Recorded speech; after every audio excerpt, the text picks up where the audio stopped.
আদ্দিন হাসপাতালে ৬ নবজাতকের মৃত্যুর ঘটনায় সরকারকে চ্যালেঞ্জ ছুড়ে লাভ নেই বলে জানিয়েছেন স্বাস্থ্যমন্ত্রী। বলেন, কারণ দর্শানোর নোটিশের সন্তোষজনক জবাব না পেলে হাসপাতালটির বিরুদ্ধে আইনি ব্যবস্থা নেওয়া হবে। এ সময় মন্ত্রী বলেন, আদ্দিনের ঘটনায় তীব্র উদ্বেগ প্রকাশ করেছেন প্রধানমন্ত্রীও। এই ঘটনার সুষ্ঠু তদন্ত করে ব্যবস্থা নেওয়ার নির্দেশ দিয়েছেন সরকার প্রধান।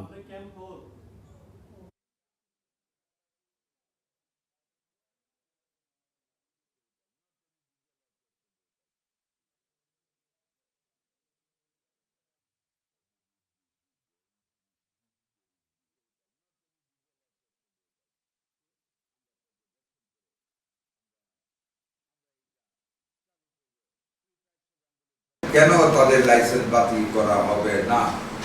আমরা যদি সে উত্তরে তাদের সন্তুষ্টজনক না হই, আমরা আইনানুগভাবে যতটুকু পর্যন্ত যাওয়া দরকার আমরা ততটুকু পর্যন্ত শাস্তির বিধান জনস্বার্থে, মানুষের জীবনের স্বার্থে আমরা নিশ্চিত করব।